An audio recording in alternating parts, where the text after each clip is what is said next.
నేను ఇంతకు ముందు చెప్పాను, మళ్ళీ చెప్తున్నాను.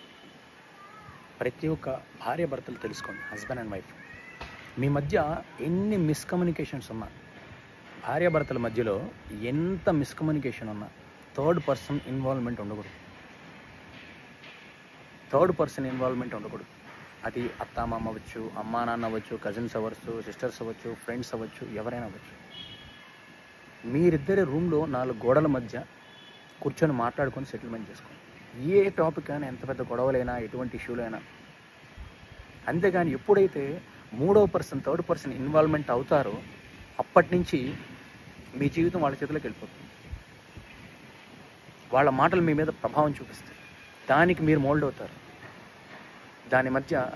దానివల్ల రిలేషన్షిప్ బ్రేకప్ అయ్యే ఛాన్సెస్ కూడా ఉన్నాయి. ఈ మధ్య ఎక్కువ హస్బెండ్ అండ్ వైఫ్ భార్యాభర్తలు విడిపోవడానికి మూల కారణం ఇది, థర్డ్ పర్సన్ ఇన్వాల్వ్మెంట్ వల్ల. నేను చాలామంది కపుల్స్లో చూశాను. చాలామంది కపుల్స్ విడిపోవడానికి మూల కారణమే థర్డ్ పర్సన్ ఇన్వాల్వ్మెంట్ వల్ల. ఎప్పుడైతే థర్డ్ పర్సన్ ఇన్వాల్వ్మెంట్ అవుతాడో ఆ మాటల ప్రభావం మేల్ ఆర్ ఫీమేల్, భార్య అవ్వచ్చు, భర్త అవ్వచ్చు, ఇద్దరి మీద ఉంటుంది. ఆలోచించండి. మీరు ఎలా మాట్లాడాలో కూడా వాళ్ళే డిసైడ్ చేసి చెప్తారు. మీరు ఏ నిర్ణయం తీసుకోవాలో కూడా వాళ్ళే మీకు ఇంజెక్ట్ చేస్తారు. దానివల్ల డిస్టర్బ్ అయ్యేది ఎవరి లైఫ్? మీ లైఫే. ప్రతి ఒక్క హస్బెండ్ అండ్ వైఫ్ ఆలోచించండి. ఏది ఉన్నా, ఎటువంటి గొడవలు ఉన్నా, ఎంత పెద్ద గొడవలైనా మీరిద్దరే కూర్చొని మాట్లాడి ఒక నిర్ణయం తీసుకోండి. అంతేగాని థర్డ్ పర్సన్ ఇన్వాల్వ్ చేయకండి.